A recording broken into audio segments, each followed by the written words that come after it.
Hello there, it's Ren Presents time. I'm your host, Ren, and we have some business to take care of. It's time to continue the Shadow Tech Goddess, Part 1, Chapter 1, An Unexpected Caroline. Now that we've gotten all the prologue bullshit out of the way, we can proceed with the main body of the text. Previously, we got a brief glimpse of the daffy, giant-sized Melazar of Caroline. She's huge, she's dressed in a barbed wire gown, her hair is lacquered into a enamel-like finish, her face lights up, and her date for the evening, one Rodrigo of Bergen, tried to ply her with drink, knock her out, and then sacrifice her body to a pagan god deep in the woods in Bergen. Happens all the time. Unfortunately, it's going to take a little bit more than some wine to put Melazar of Caroline on her butt, and she endured the attack. She was never in any real danger to begin with, because strapped to her leg is the Very Merry, the Los Capricos weapon of the House of Caroline. And with it, whenever a Caroline maiden finds herself in mortal peril, the Very Merry transports them away at the last moment, back to the ancestral grounds of the House of Caroline, which happens to be in the Halalands of Cana by the sea. Right at the last moment, a demon with giant crab claws was summoned and was ready to bisect our heroine. Very Merry did its thing, and that's where we begin. So let's not dally about. Part 1, Chapter 1, An Unexpected Caroline. Tucked on an outcropping of fertile land facing the turbid waters of the Straits of Elder was a blackened heap of stones arranged like the pieces of some primitive board game. The stones, once a stately whitish gray, but now a cinder sort of black from age and weathering, stood out sharply against the rich green of the landscape. The stones were once part of a grand manor hall that had stood there for centuries. The laughter of children from generations gone by could still be heard, some said echoing through the fallen masonry. The manor had been well built out of strong rock, but time and neglect had taken the place down. A fair portion of the north wall still stood, rising up a story or two as a shard of black stone etched with empty windows, the panes long since fallen and ground into the earth. There were many such ruins scattered about the northern continental interior of Cana, most so remote and ill-traveled they were difficult to locate, dangerous to explore, and generally best left alone. This particular ruin, however, situated along the coast of the fertile Halalands, and within easy reach by land, sea, or air, was far from abandoned. Many nights a year, when the weather was favorable, young gentlemen, dressed to please, milled about the rocks and fallen battlements, or sat in the moonlight, waiting. Waiting for what? Indeed, the grounds around the ruin were well tended, trimmed, and kept manageable by the locals, who went well out of their way to keep the place from getting too woolly. The passes between the fallen stones were leveled out and had been made reasonably safe for casual walking, even on the darkest of nights some years back. Oftentimes, there were colorful assortments of flower bouquets lined up at the feet of the stones, like a string of beads around a great black neck. Occasionally, there were also propped-up notes written longhand on fine paper, baskets of food, bottles of wine, stuffed toys, and every so often, rings still sitting in their cushioned boxes, all left to sit in the rain and the fog. These were the fabulous ruins of Caroline, a house long since gone. The Carolines, along with many other houses, went to the stars and became Zaffins century ago at the end of the EX epoch, leaving all they had, leaving their manor to fall into ruin. Though officially Zaffin, enemies of the League, the Carolines were never browbeating League haters. It was said they became Zaffins out of love, that they followed their hearts to the stars. Through the centuries, they managed to maintain friendly ties with the League. During the First and Second Battles of Marindra III, It was the safe harbor they offered many badly damaged fleet vessels, at great risk to themselves, that saved many lives and helped turn the tide in the Second Battle. For that act, the League Ex-Commons and the Sisterhood of Light reconstituted the House of Caroline's familial patent, making them dual League Zaffin citizens. The Carolines, far away on their new world in Zaffin space, were friends amongst enemies. So why the flowers and other gifts propped up against the ruins of House Caroline? Why the gentlemen sitting there in the moonlight, dressed in their best, patiently waiting for something to happen? The House of Caroline, among other things, was well known for one curious fact. The Los Capricos weapon of House Caroline was an unusual device called the Very Merry. In its most usual guise, the Very Merry was a black garter worn on the leg of tall Caroline maidens. Known throughout the ages for being precocious and daring, Caroline maidens often found themselves in difficult situations, and the Very Merry guarded the life of the maiden wearing it. Should a Caroline maiden fall into harm's way, the Very Merry instantly teleported her, no matter where she may be, back to the ancestral grounds of the House of Caroline, which just happened to be in the Halalands of Cana by the sea. Therefore, Caroline maidens sometimes simply popped up out of thin air amidst the ruins. Eventually, a fad emerged where prospective League gentlemen seeking a bride ventured out to the ruins and sat there in the moonlight, bearing gifts, waiting for a lady to appear from nowhere. Sometimes their efforts were rewarded, sometimes they were not. At other times, they were met with frauds, and the word Carofab, a local woman pretending to be a lady of Caroline and snare an unsuspecting gentleman, was introduced into the vernacular. It was a very romantic fad, and a profitable one for the Halas living nearby.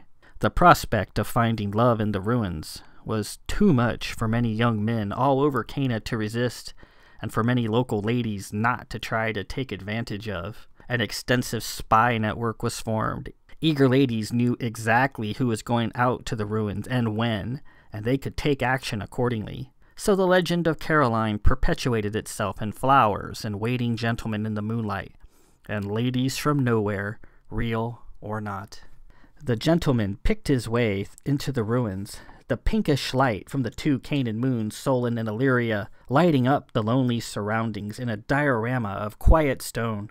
A blanketing layer of fog had rolled in from the sea and covered the ground low in a featureless veil. Out in the channel, the lighthouse of Caroline rhythmically flashed a bluish beam across the night. The man wore a fleet uniform.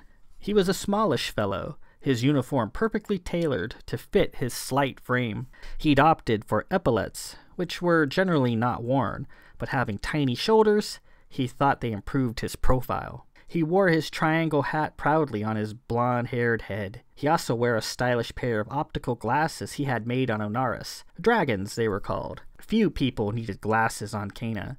Most could pay to have their eyes repaired via Hospitaller should they need it. But his eyes were inoperably bad, and without his glasses, he could barely see. The dragons looked good on him, gave him a stately sort of look, a far cry from the thick, black, inelegant things he once wore. He carried a bouquet of nice flowers he'd picked out in Min's, and had a box of chocolate candies tucked under his arm, the expensive ones with the delicious stuffing in pastel colors. He wandered into the fallen rock and craggy maze of the ruins. He found a nice place to sit, a flattened stone with a fairly smooth surface where many men had sat before and polished its surface with their collective backsides. He brushed it off with his hand and sat down.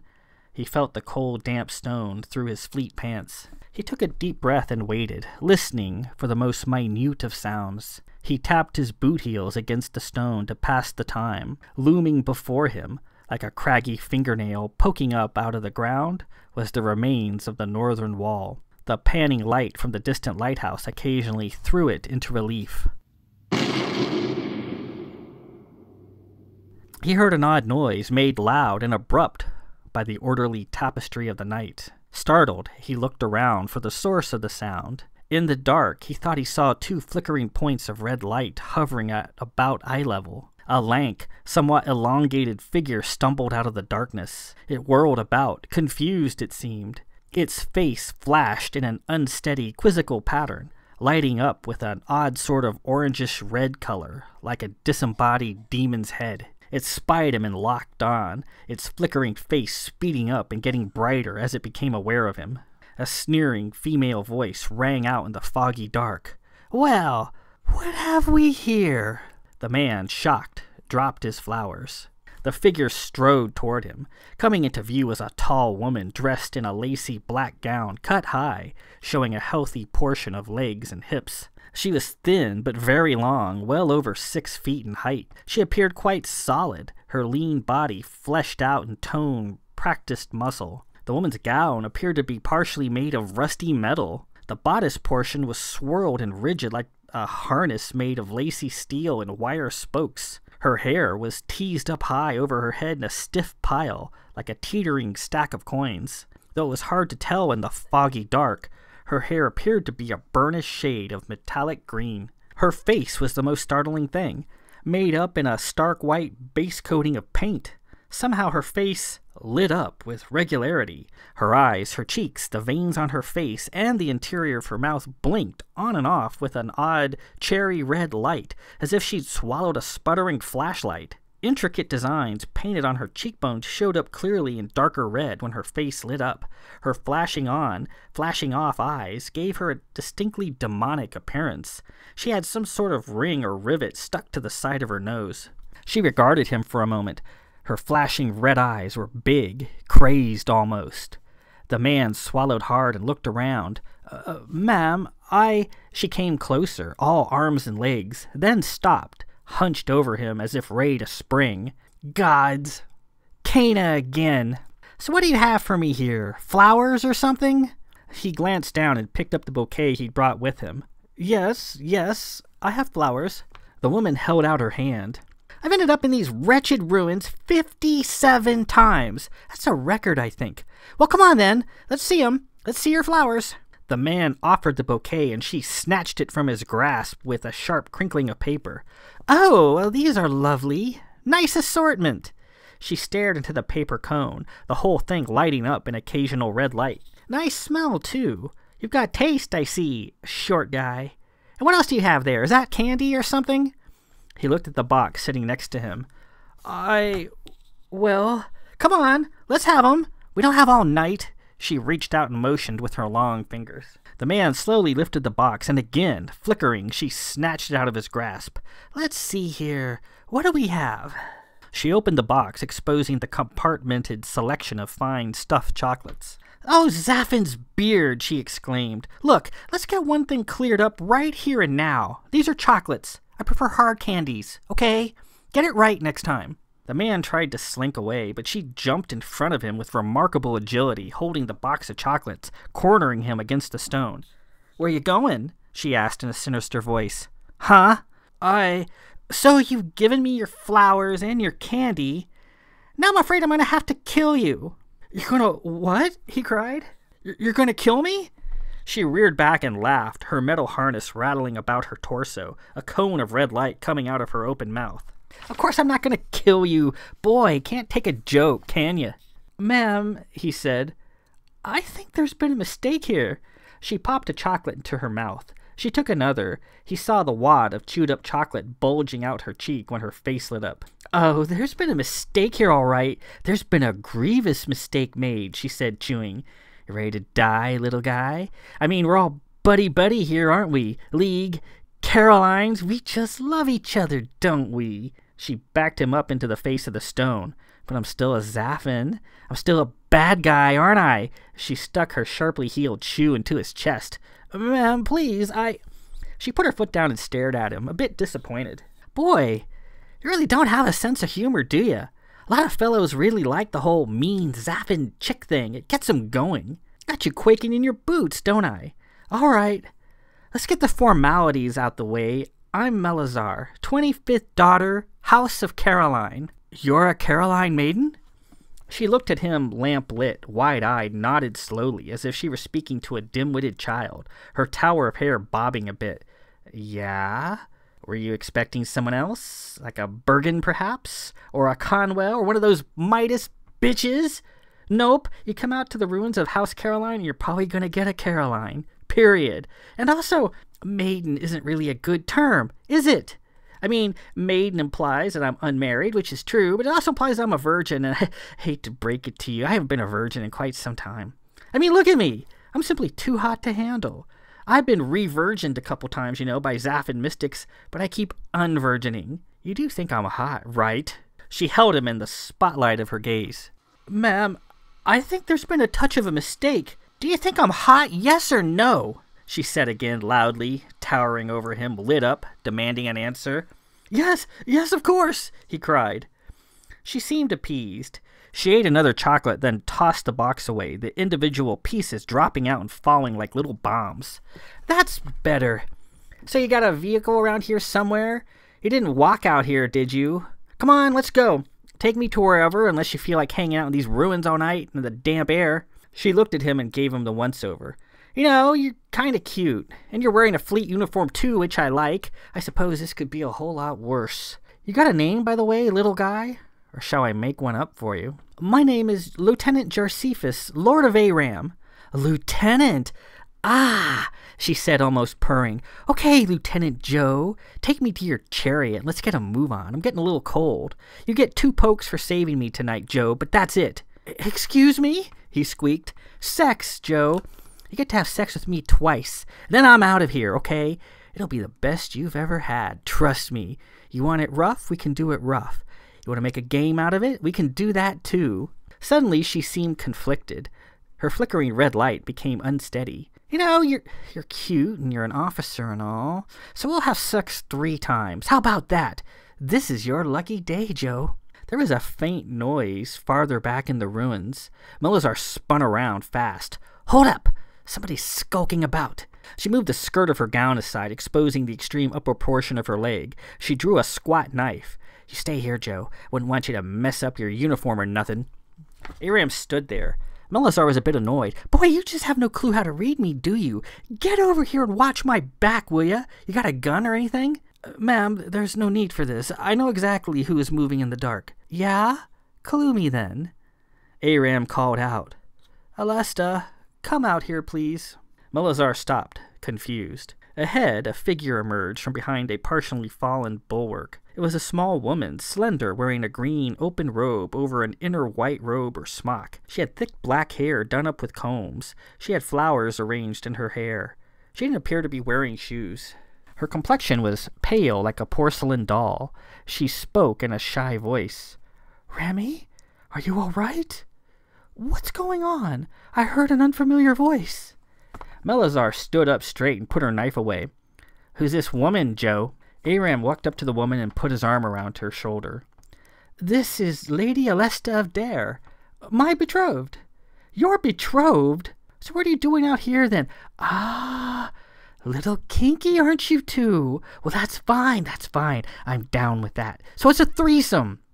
And I'll bet I could get my legs around the both of you at once and start squeezing. You've got some set of vices, Joe. I'm impressed. You're just full of surprises. Alesta's mouth dropped open. Madam, please, Aram said, blushing. Alesta and I wanted to act out the legend of the ruins of Caroline. We thought it'd be fun to... To what? To come here and act out the legend. Alesta was to jump at me and pretend she was a Caroline maiden. It was all in good fun. Melazar smiled. Okay, I get it. You're just role-playing, right? Your lady comes out here and hides in the rocks, and you show up bearing gifts, and she jumps out pretending to be a Caroline. Only in this case, a real Caroline. Me just happened to show up. Well, sorry, Alesta, but here I am, and there you are. Looks like you and me are going to be fighting to the death over Joe right here and now. You cannot be serious, Aram said, holding Alesta tightly. Well, of course I'm not serious. Boy, you fall for it every time, don't ya? Melazar gave Alesta the once-over. Wow, you really don't set your standards too high, do you, Joe? Alesta reddened. Pardon? I mean, look at those pinion legs and that silly black hair. What are you, 5 foot nothing? You need to dye your hair a good shade of blue or green, and you need to be at least 6 feet tall in order to properly satisfy a discriminating man. A little muscle wouldn't hurt either, noodle arms. Alesta appeared to be in a slow but steady burn. Well, I believe my lord likes me just as I am. And I shall ask, as I can no longer tolerate it, why is your face lighting up in such a peculiar manner. Alesta put her hands on her hips and awaited an answer. Flash-ons from Wham! Zaf and Min just love 'em. They're all the rage this year. You like it, Joe? Aram opened his mouth to respond. Alesta cut him off. Such curiosities do not interest him. Melazar ignored her and looked around. Well, I can't say I'm not disappointed about this development. I mean, I come all this way, and you two appear to be the only people out here tonight. And I meant it when I said I thought you were cute, Joe. You are cute, and I like those things on your face. So, Alesta, you sure you don't want to fight it out over Joe with me right now? I'll give you a free shot to start off with. Alesta appeared rather conflicted. She looked like she was angry enough to take Melazar up on her challenge, but she was too much of a lady to engage in such things. You're clearly joking again, Aram said. Actually, this time I'm not. I mean, what am I going to do now? Just sit out here and wait for somebody else to show? I could be here for days. I mean, where am I going to go? You don't expect me to walk to civilization, do ya? She flopped down on the stone and looked a bit forlorn, her flashing now intermittent and uncertain. Lady Caroline, we're sorry about this. Please, if I may offer a suggestion, Aram said, we would be honored to have you accompany us to our ship. Ladies of Caroline are considered visiting dignitaries, and you would be most welcome. Once there, we'll introduce you to the captain, and we can come up with a suitable course of action for you. He's a good man, a wise man, and I'm happy to say he's my friend as well. Perhaps we can take you somewhere. Please, it's a chilly night. You'll freeze yourself to the bone. Remy, I'm certain this woman has other arrangements more to her liking available. A ship? Melazar said. What kind of ship do you have, Joe? Please, ma'am, call me Aram. All my friends do. And I am the master helmsman of the Seeker, a Straylight-class warbird. Alesta interrupted. Please, Remy, we needn't inconvenience this woman by asking her to come away with us. I'm certain she has much to review and think about. Melazar's flashing took on a spotlight-like strength. She was impressed. Now, just hold on a second there, Toots. A warbird? A League battleship? Wow, you just scored lots of points, Joe, lots of points. I've never been on one of those. You might have just earned yourself the coveted fourth sex roll with me. You talked me into it. Let's go. Alesta gave an exasperated huff. Melazar suddenly stopped. Wait, you sure you don't want something a little quick and easy while we're down here? I could teach you a few things, Alesta. You want to make Joe here happy, don't you? I could teach you all sorts of things. Alesta fumed. Ma'am, my lord said he prefers to be called Aram, and additionally, I believe I know all that I need to regarding such matters. That true, Joe? Does this little string bean make you happy? Aram stuttered. Yes, indeed, I have no complaints. Melazar shrugged. Suit yourself, but I really don't know what you two are missing out on. Now, where's this ship of yours? And with that, we conclude Part 1, Chapter 1, An Unexpected Caroline. So, we see what happened to Melazar of Caroline. She ended up in the ruins of Caroline. And who happened to be out there but Lord Aram and Lady Alesta? And if you're familiar with the Belmont saga, or if you've read the Cat book, you remember Aram and Alesta from those books. These two are more, in previous books I've written, all my lords and ladies have been rich and beautiful.